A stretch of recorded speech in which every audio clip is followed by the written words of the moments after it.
Bien, Dios les bendiga, hermanos. Amén. Gracia y paz a cada uno de ustedes que nos miran, ¿verdad?, en esta página del Ministerio Gracia y Paz. Realmente es una bendición poder compartir la palabra de Dios con cada uno de ustedes. Y en esta ocasión vamos a abordar un tema que es muy básico para la fe cristiana. Vamos a hablar acerca del requisito para salvación, pero este tema del requisito para salvación lo vamos a abordar en el sentido de que existe alguna confusión de algunos pastores, algunos que enseñan la Biblia, que dicen que para poder ser salvo hay que arrepentirse. La mayoría de predicadores, cuando enseñan la palabra de Dios, al final de sus sermones siempre dicen: arrepiéntase y venga a Cristo. Entonces, pero el Señor nos enseña que nosotros somos salvos solamente por creer, por poner la fe en Cristo Jesús.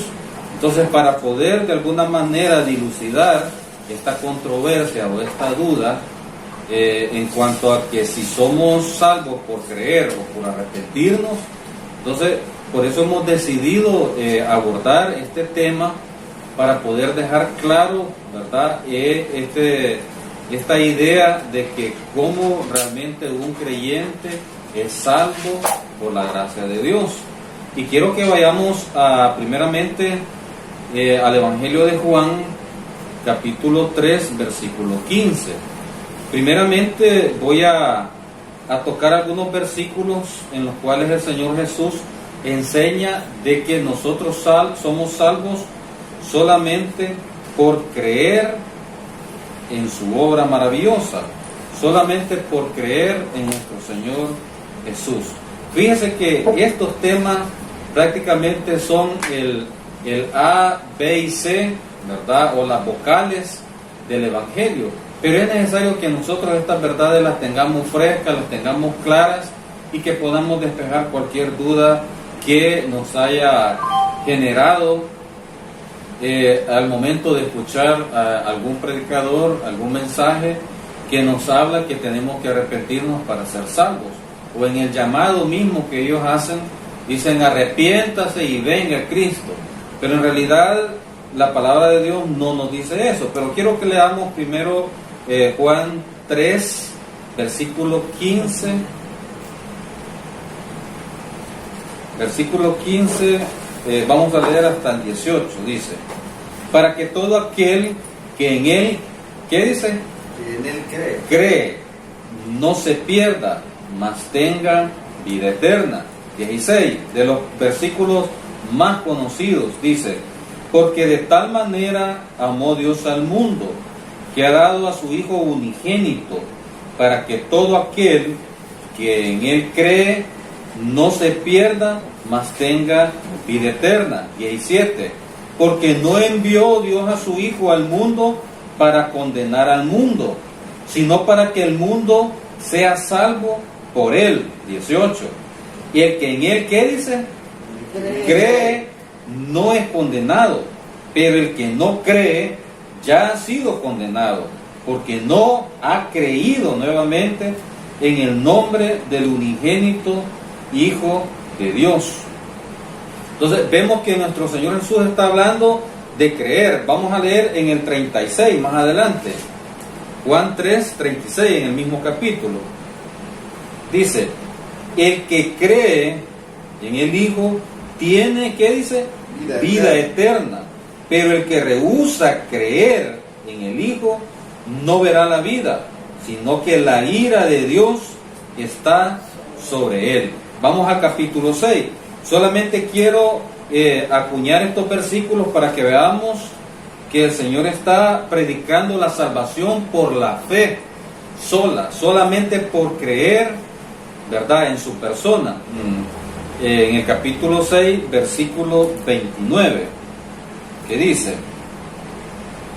respondió Jesús y le dijo: esta es la obra de Dios, que creáis en el que Él ha enviado. Entonces vemos que en las enseñanzas de Jesús nos está diciendo que la salvación, el único requisito para la salvación es creer en la obra de Jesús.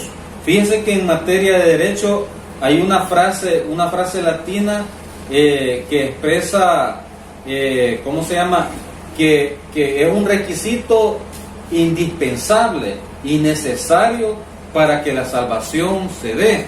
La frase se pronuncia sine qua non, o sea, es el requisito sine qua non para que una persona pueda acceder a la salvación. ¿Cuál es ese requisito indispensable o sine qua non? Es el requisito de la fe en Cristo Jesús. Es el único requisito. Pero vamos a ver acerca del arrepentimiento, qué es lo que dice la Biblia y por qué es que se genera esta confusión. Vamos a Mateo capítulo 3. Quiero que veamos Mateo capítulo 3, versículo 11. Mateo 3:11. Sí. Dice aquí hablando Juan el Bautista: yo a la verdad os bautizo en agua para arrepentimiento, pero el que viene tras mí, cuyo calzado yo no soy digno de llevar, es más poderoso que yo. Él os bautizará en Espíritu Santo y fuego. Vemos que Juan el Bautista estaba hablando acerca del arrepentimiento. Luego vamos al capítulo 9. Vamos a poner en orden y vamos a clarificar estos términos de por qué piensan unos que hay que arrepentirse para poder ser salvo. Bien, vamos entonces a ver una cita más, que es siempre en el libro de Mateos, capítulo 11, versículo 20, 11, 20 y 21.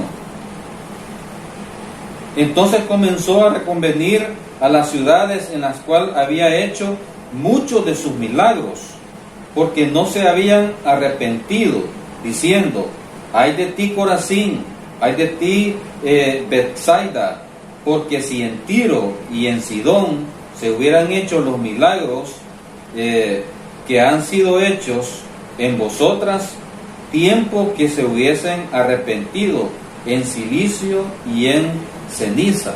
Entonces vemos que habla acerca del arrepentimiento para salvación. Pero primeramente vamos a abordar la palabra de la fe, de creer. Vamos a clarificar este término y quiero decirles que la forma verbal de la palabra fe es creer. O sea, tener fe se traduce en creer, en confiar. Fíjense que la definición de fe es confiar, creer en la palabra de alguien con el fin de apoyarse en ella. Cuando nosotros en la actualidad escuchamos, por ejemplo, en materia de política, escuchamos una serie de afirmaciones, por ejemplo, escuchamos hablar al presidente, por ejemplo, Bukele, que dice que el Parlamento, que los diputados no le están apoyando, no han aprobado los préstamos para poder atacar de una forma adecuada la pandemia que está viviendo el país. Nosotros escuchamos esa afirmación, entonces podemos optar por creerles o no creerles, o escuchamos la versión de los diputados, de los parlamentarios, decir que sí, que están acompañando al presidente Bukele, que le han aprobado los préstamos y que están con él y que lo están apoyando. Entonces nosotros al escuchar esas afirmaciones podemos optar en creerle al presidente o creerle al diputado, una de dos. Entonces, de la misma forma que nosotros asumimos el creer a estas personas, la pregunta sería: ¿creemos a lo que Dios dice? ¿Creemos cuando Dios nos dice que nosotros somos salvos por la gracia de Dios sin ninguna obra? Esa es fe. La fe es creer en la palabra de otra persona. Cuando cuando la mamá de un niño sale al mercado, sale a hacer algún mandado y le dice al niño: mira, hijo, ya voy a regresar, voy a ir al mercado, no vayas a salir de la casa. ¿El niño le cree a la mamá? Sí le cree.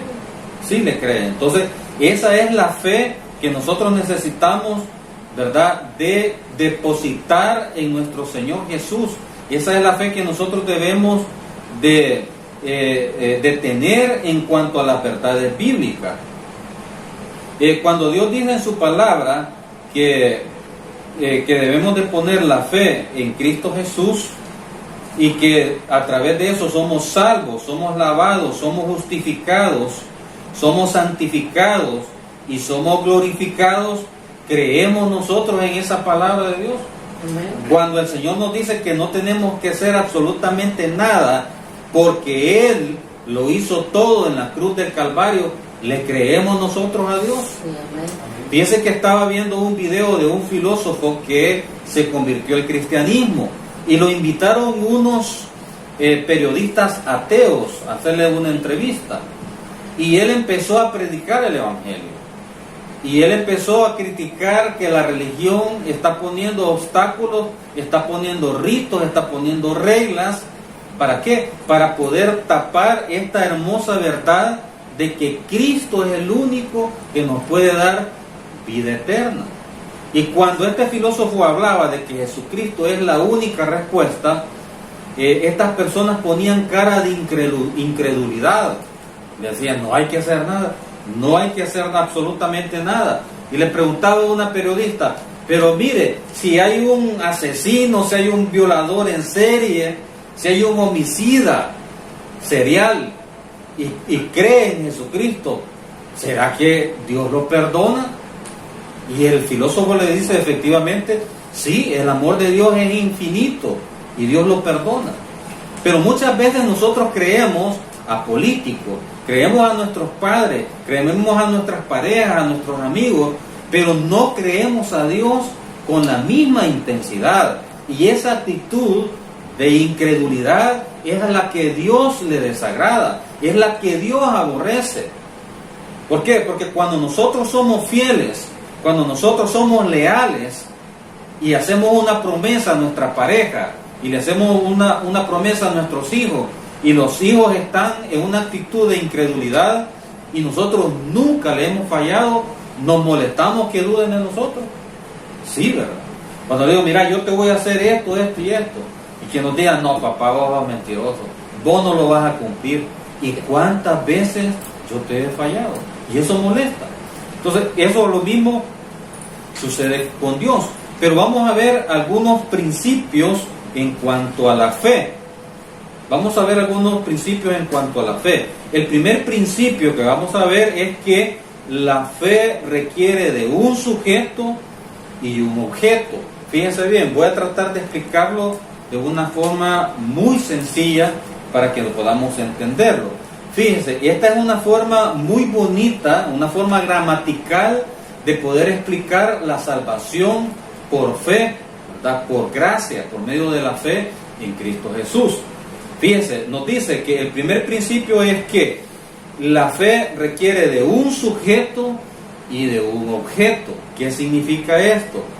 Que gramaticalmente en una oración contiene un sujeto, contiene el verbo, contiene el objeto y contiene asimismo el predicado. Ahora, por ejemplo, en una frase, ¿qué digo yo? Mi hermana cocinó. ¿Quién es el sujeto? El sujeto es mi hermana. ¿Y cuál es el verbo? Cocinó. Mi hermana cocinó. Ahora, pero nos faltaría el objeto. ¿Qué cocinó? Mariscos. Cocinó mariscos o cocinó un pollo. Entonces, ¿cuál es el objeto que cocinó? El objeto de la acción es el pollo. El pollo fue cocinado. O por ejemplo dice, el hermano Pablo predicó. ¿Pero qué predicó el hermano Pablo? Predicó el evangelio. Entonces, el sujeto es el hermano Pablo, ¿verdad? Y el verbo es predicó. Y el objeto de su predicación es ¿qué? Es el evangelio. Entonces, vemos que de la misma forma, en cuanto a la fe necesita un sujeto y necesita un objeto. Por ejemplo, digo yo creo. Yo creo, pero ¿en qué creo yo? Yo creo en Jesucristo. Entonces el sujeto soy yo y el objeto es Cristo, es el objeto de mi fe. En ese sentido, todos, ¿verdad? Todos tenemos fe. De la misma manera en que todos tenemos sentimientos, todos amamos, todos odiamos, todos sentimos temor, todos sentimos alegría. De la misma forma, Dios dotó de fe a todas las personas. Entonces, esta verdad, este principio, ¿verdad?, es una forma muy práctica de poder entender cómo es que nosotros podemos alcanzar la salvación por medio de la fe. El siguiente, ¿cómo se llama?, principio de la fe. El siguiente principio es que el valor de la fe radica en el objeto. Fíjense, el valor de la fe radica en el objeto. Ya hablamos de que en una frase contiene un sujeto, el verbo y el objeto. Ahora, ¿cuál es en cuanto a la fe? Lo importante de la fe es el objeto en que nosotros ponemos nuestra fe. ¿Por qué? Porque muchas personas tienen fe, pero la fe la han enfocado en un objeto incorrecto. Vaya, por ejemplo, incluso los ateos. Los ateos tienen mucha fe. ¿Por qué? Porque ellos creen en sus teorías, en la teoría de la evolución, en la teoría del Big Bang, ¿verdad? Y de hecho, estas personas ateas necesitan mucha más fe que nosotros para creer en este tipo de teorías, porque son teorías muy difíciles de comprender o de creerlas. Entonces, igual, imagínense las personas que son de alguna religión, por ejemplo, las personas que van a Esquipula, y estas personas tienen mucha fe y hacen penitencias, cumplen las penitencias y van incluso desfilando, ¿verdad?, de rodillas, y se van lacerando, cumpliendo alguna penitencia. Estas personas tienen muchísima fe, quizás hasta más fe que muchos de nosotros los creyentes. Incluso hay personas, por ejemplo, los musulmanes, las personas islámicas, tienen mucha fe, al punto que han cumplido algunas misiones, se ponen dinamita en su cuerpo, van y se inmolan y matan a muchas personas. Hay que tener demasiada fe para poder hacer este tipo de acciones. Tienen mucha fe, pero la simple fe, la mera fe, no les salva. Esa fe tiene que estar puesta en el objeto correcto, que es Jesucristo. Les voy a poner un ejemplo.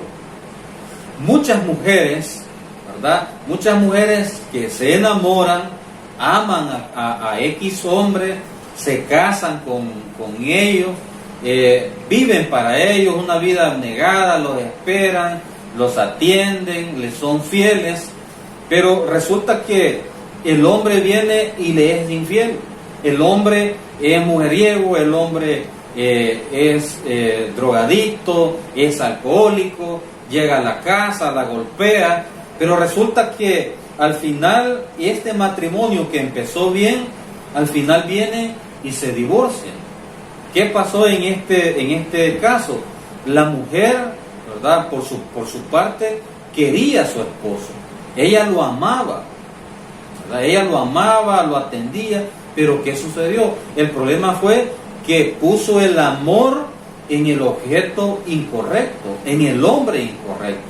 No era el hombre para su vida, no era el hombre a quien ella debió haber amado. Eligió mal. Entonces eligió mal depositar su amor en el hombre incorrecto. De la misma forma, muchas personas tienen mucha fe, pero su fe los lleva al fracaso, los lleva a la condenación. ¿Por qué? Porque ponen la fe en el objeto incorrecto. Ponen la fe en su religión, ponen la fe en sus ritos, ponen la fe en sus esfuerzos personales. Entonces, la fe no está enfocada en el objeto correcto, que es en el sacrificio que Jesucristo hizo en la cruz del Calvario. Y por eso es que fracasa. Ahora, de esta misma forma quiero retomar otro ejemplo y pensemos, porque hemos definido que la palabra fe significa confiar en alguien, creer, descansar en algo. Por ejemplo, si nosotros vamos a abordar un autobús y nos dirigimos hacia San Salvador, por ejemplo, y vemos que viene el bus, ahí viene el bus, y decidimos nosotros abordar el bus, es porque confiamos, ¿verdad? Depositamos nuestra confianza en que el motorista está lúcido, en que el bus está en perfectas condiciones, y venimos y confiamos y abordamos ese bus y nos subimos. Entonces ejercimos fe en el bus, ejercimos fe en el objeto que es el bus.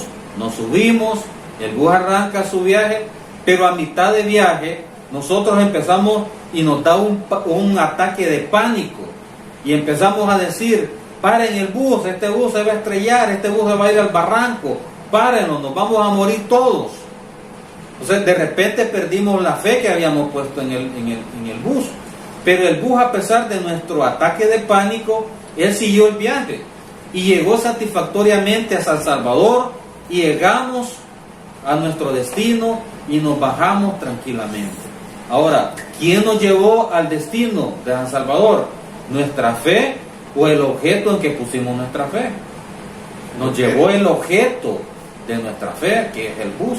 Así muchas veces en la vida cristiana nosotros hemos creído en Cristo, y de repente en el viaje de la vida vamos a perder esa fe y vamos a desconfiar, como el apóstol Pedro lo hizo. Cuando los discípulos vieron al Señor Jesús que venía caminando en el mar y que las olas eran fuertes y que la tormenta azotaba la barca, y ellos sintieron temor, y el Señor les dijo: no tengáis miedo, soy yo, soy Jesús.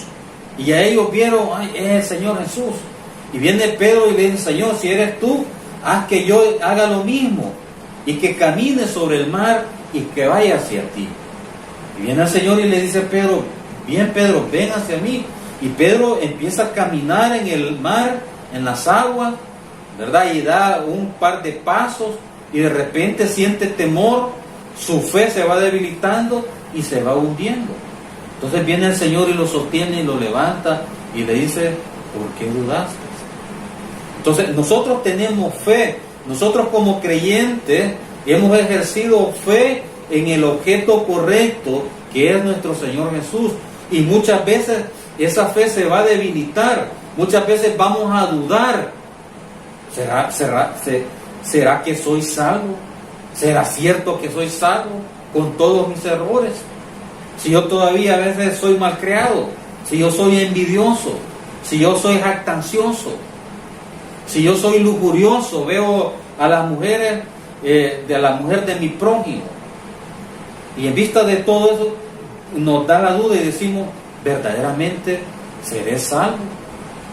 Pero como lo que nos salva no es la continuidad de nuestra fe, sino que creímos en un punto de nuestra vida y pusimos nuestra fe en el objeto correcto, que es Jesús, entonces lo que realmente nos ha salvado es el objeto en que nosotros hemos puesto nuestra fe. Y esto nos lleva a otro principio de la fe, que la fe no se basa en sentimientos ni en emociones. O sea, la fe se basa en lo que nosotros hemos creído. Debemos de encontrar la seguridad de salvación en lo que la Escritura dice, no en lo que nosotros sentimos. Porque muchas veces nuestros sentimientos y nuestras emociones van a cambiar.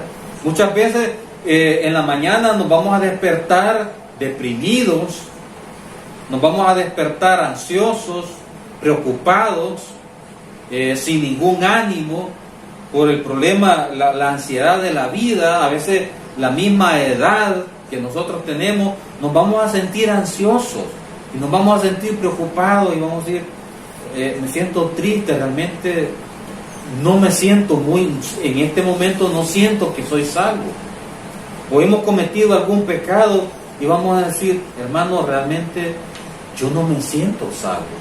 Pero déjeme decirle, hermano, que la salvación no depende de nuestros sentimientos ni de nuestras emociones, sino que depende de lo que la palabra de Dios dice, de lo que el Señor en la bendita palabra nos ha prometido.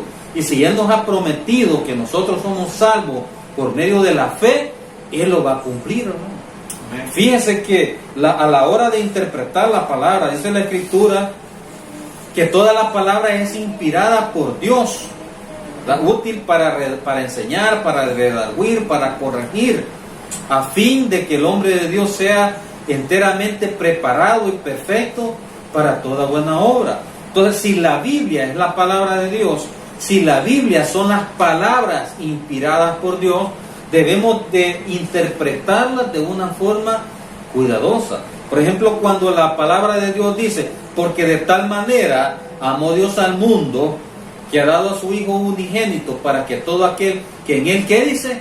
Cree, no se pierda, mas tenga vida eterna. Notamos que Dios no puso la palabra creer de una forma al azar, de una forma antojadiza, porque no dice para que todo aquel que le ama, para todo aquel que obra, para todo aquel que persevera. No dice eso, dice para que todo aquel que en Él cree. Entonces esa es la promesa de Dios, porque nosotros, dice el apóstol Pablo, que estábamos muertos en nuestros delitos y pecados. Y un muerto no puede amar, hermano, no puede amar. Entonces, por lo tanto, para ser salvos, Dios no nos puede exigir que le amemos, porque estábamos muertos en nuestros delitos y pecados. Él nos está exigiendo que creamos en las promesas que Él ha dejado en la Biblia. Entonces, dejemos de andar queriendo encontrar respuestas en nuestros sentimientos, en nuestras depresiones, en nuestros conflictos emocionales, y empecemos a buscar las respuestas a la seguridad de salvación en las Escrituras. Y quiero que leamos un versículo. Quiero que vayamos a Romanos 3:28. Vamos a ir más adelante. Romanos 3:28. Dice, concluimos pues que el hombre es justificado, ¿por qué? Dice, por la fe, sin las obras de la ley. Dios en su palabra nos está asegurando que nosotros somos justificados, o sea, somos salvos por medio de la fe, creyendo en su palabra, creyendo en la obra terminada de Jesucristo en esa cruz. Luego vamos a ir a Primera de Juan, capítulo 5, más adelante. Este versículo es un poquito más claro, más contundente. Dice Primera de Juan, capítulo 5, versículo 13, 5:13. Dice, estas cosas os he escrito a vosotros que ¿qué? Que creéis en el nombre del Hijo de Dios. ¿Para qué? Para que sepáis que tenéis, ¿qué dice? Vida eterna. Fíjese lo interesante, dice el apóstol Juan, estas cosas os escribo a vosotros que creéis en el nombre del Hijo de Dios. ¿Para qué? Para que sepáis que tenéis vida eterna y para que creáis en el nombre del Hijo de Dios. Ahora, ¿para qué nos escribe? Para que sepáis, para que sepamos, para que conozcamos. El apóstol Pablo no nos dice, estas cosas os escribo para que sintáis que sois salvos, para que sientan que son salvos a nivel emotivo. No, dice, estas cosas os escribo para que sepáis que tenéis vida eterna a nivel intelectual. Debemos de saber que tenemos, no sentir que tenemos vida eterna. Entonces, el otro principio es ese, que la fe no se basa en sentimientos ni en emociones, sino en creer en las promesas que nuestro Señor Jesucristo nos hizo en su palabra. que tenemos vida eterna.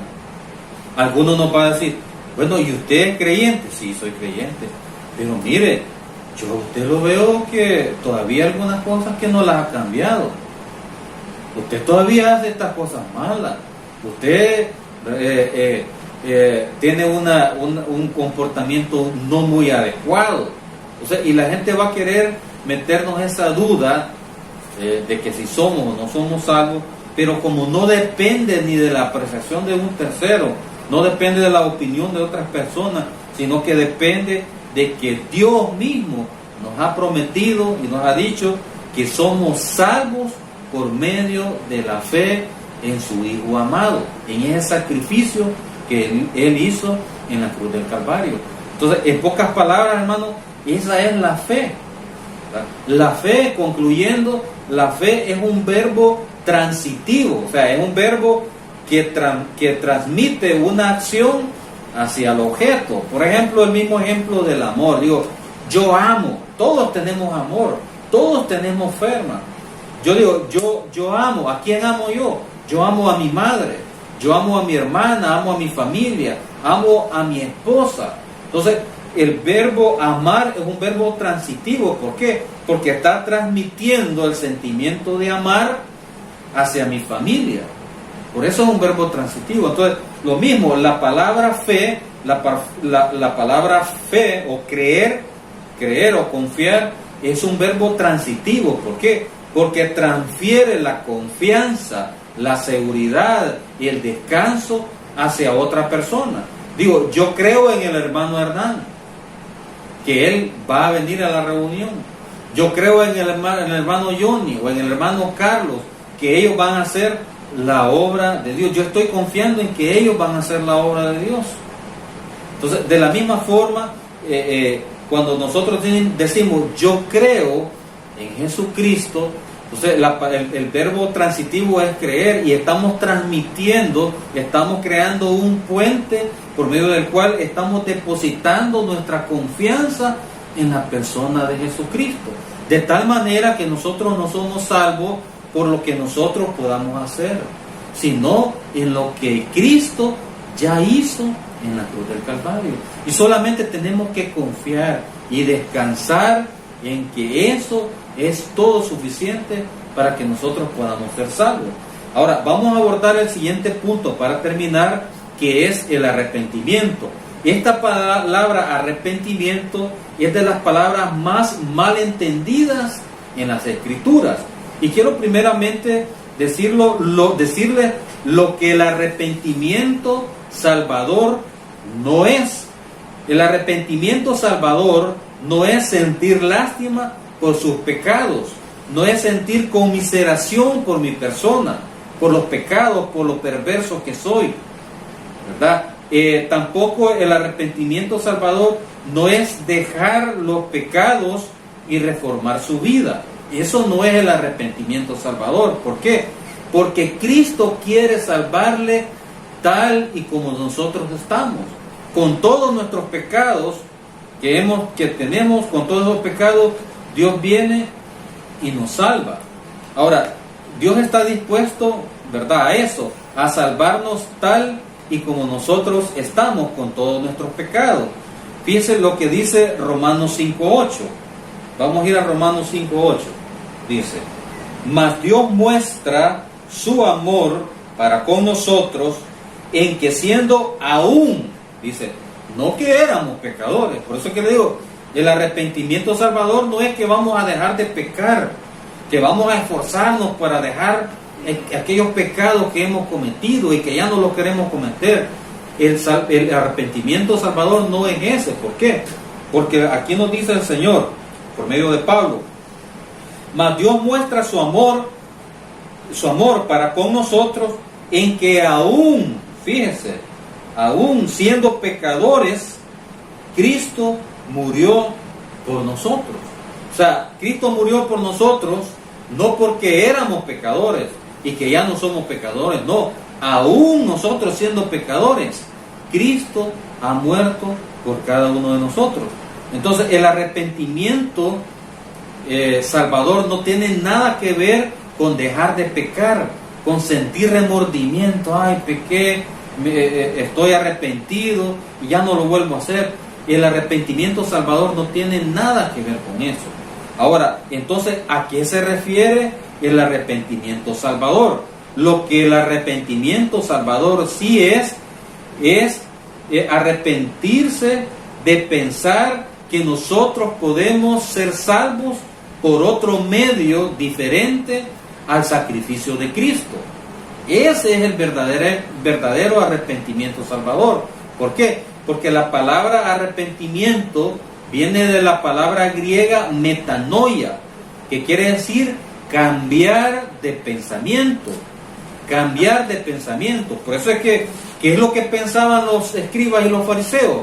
Ellos pensaban que iban a ser salvos por cumplir con todos los preceptos de la religión judía, por el fariseísmo, por los saduceos. Entonces ellos estaban confiando ¿en qué? En su religión.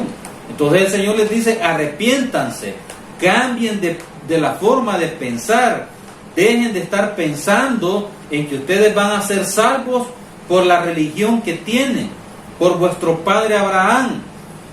Cuando el Señor les dijo, ¿verdad? Ustedes son esclavos. No, les dijo, nosotros somos de nuestro padre Abraham y nunca hemos sido esclavos de nadie.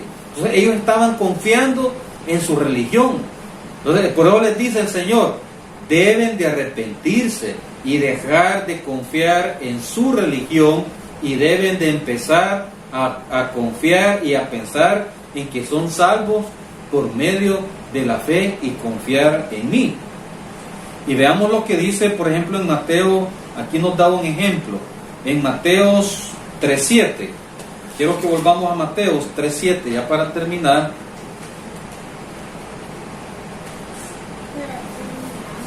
Fíjense que aquí en Mateo 3:7 el Señor narra una historia muy interesante.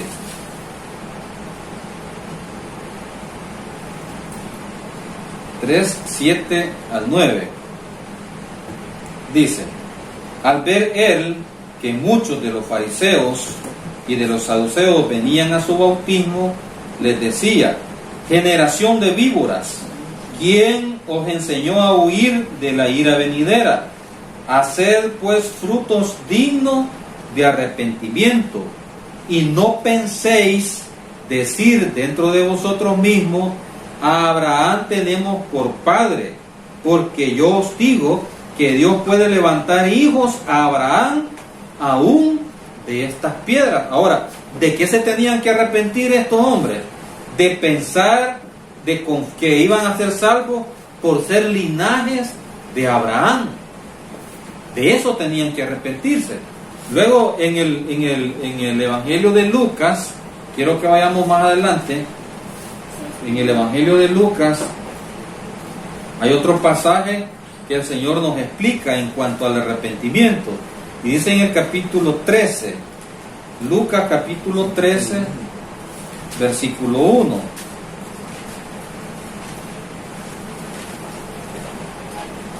Esta historia que nos cuenta el Señor Jesús para poder ilustrarnos acerca del arrepentimiento. Y dice del 1 al 5, Lucas 13. En este mismo tiempo estaban allí algunos que le contaban acerca de los galileos, cuya sangre Pilato había mezclado con los sacrificios de ellos. Respondiendo Jesús les dijo: ¿pensáis que estos galileos, porque padecieron tales cosas, eran más pecadores que todos los galileos? Os digo no. Antes, si no os arrepentís, todos pereceréis igualmente. O aquellos 18 sobre los cuales cayó la torre en Siloé y los mató, ¿pensáis que eran más culpables que todos los hombres que habitan en Jerusalén? Os digo no. Antes, si no os arrepentís, todos pereceréis igualmente. Ahora, ¿qué es lo que les estaba diciendo? Resulta que los fariseos, que los judíos, estaban afirmando que a las personas que les suceden cosas malas son más pecadores ¿verdad? Y que por eso les aparecen cosas malas. ¿Cómo reaccionamos muchas veces nosotros cuando nos damos cuenta que a un hermano le ha pasado algo malo? Que le dio el coronavirus, que a la hermana le dio cáncer, que tiene alguna enfermedad terminal, lo que sea. Inmediatamente nuestra mente legalista y farisea dice, algo ha hecho, el Señor los está disciplinando, ¿verdad? Es disciplina o es prueba, y empezamos a cuestionar, a pensar que nosotros, porque estamos sanos y no tenemos ningún problema de esa índole, nosotros sí somos justos, nosotros sí somos buenos, y aquel que está enfermo, aquel que está en dificultades, él es malo. Entonces el Señor les dice a los fariseos, miren, arrepiéntanse de estar pensando que ustedes son justos y pensar que aquellos, porque murieron, eran injustos, eran perversos, y que ustedes se están justificando en sus propias obras.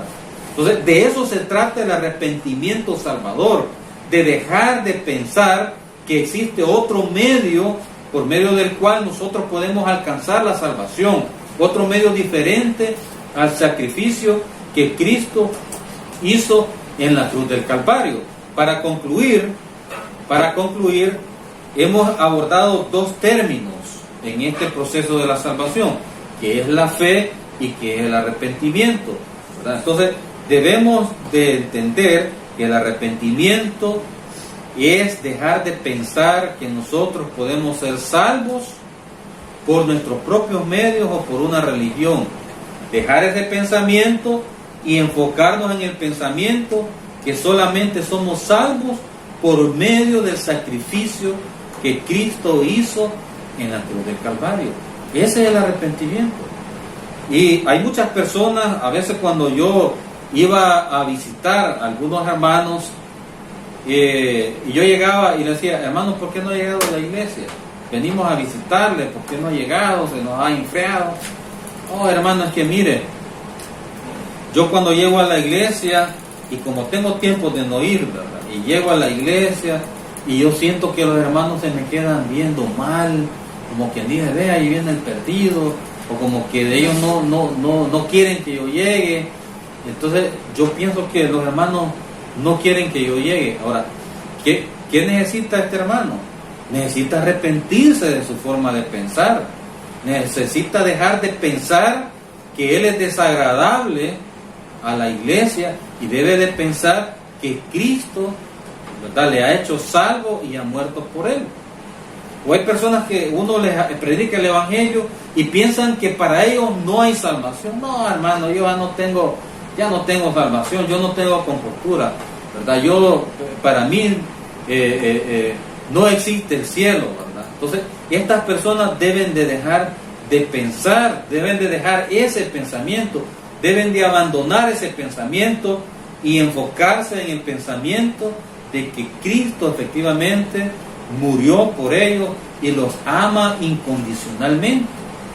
Para finalizar de una forma figurada, así como la fe, vimos que somos salvos por medio de la fe, y la fe es la mano por medio de la cual nosotros alcanzamos la salvación, por medio de la cual nosotros aceptamos la salvación, el regalo precioso que Cristo nos ha ofrecido. Dios nos está ofreciendo el regalo de la salvación, ejemplificándolo en este micrófono.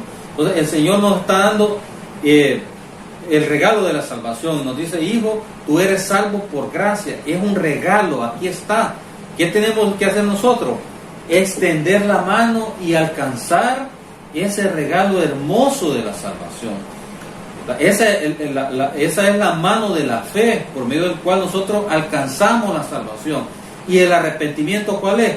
Es la otra mano por medio de la cual nosotros rechazamos rotundamente cualquier otro medio para poder ser salvos de una forma diferente a la que Cristo nos está ofreciendo.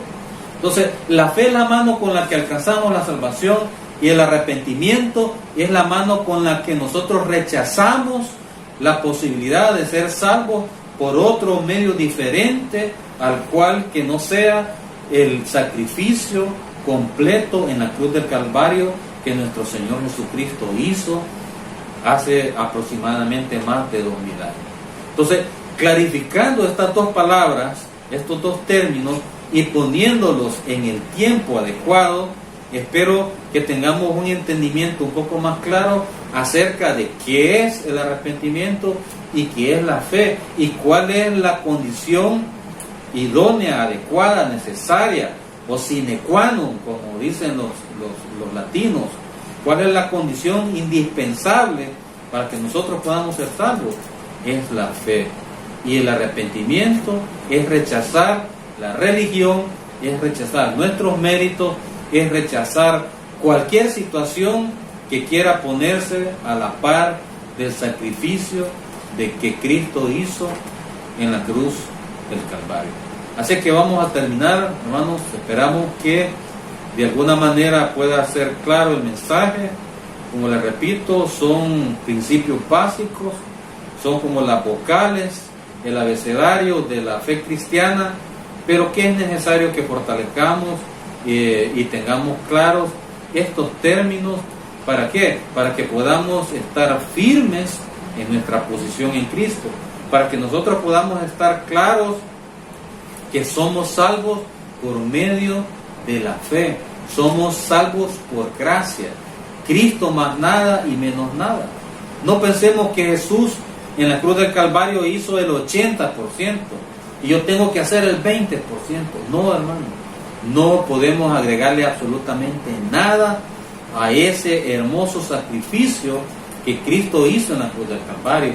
Él, siendo Dios, se hizo hombre y vino a la tierra y se humilló, dejó que hombres pecadores como nosotros lo escupieran, lo azotaran, y no metió ni las manos, ni siquiera hizo uso del derecho a la legítima defensa. No, Él no metió las manos por amor a cada uno de nosotros.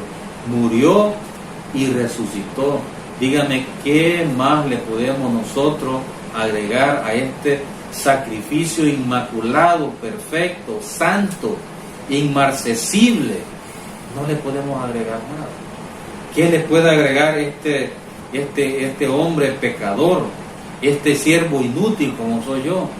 Si quisiera agregarle algo, lo que puedo hacer es tratar de manchar el sacrificio de Jesús, porque yo soy indigno, soy imperfecto. Entonces, hermanos, no tratemos nosotros de agregar y de forzarnos a querer ayudarle al Señor para nuestra salvación, porque Él lo hizo todo. Solamente tenemos que agradecerle, ¿verdad? Y tener una vida de santificación. Debemos de empezar este segundo momento de nuestra vida cristiana, que una vez ya salvos debemos de ir santificándonos poco a poco para agradar a Dios y para dar un buen testimonio a las personas que nos miran. Así es que Dios les bendiga y vamos a finalizar.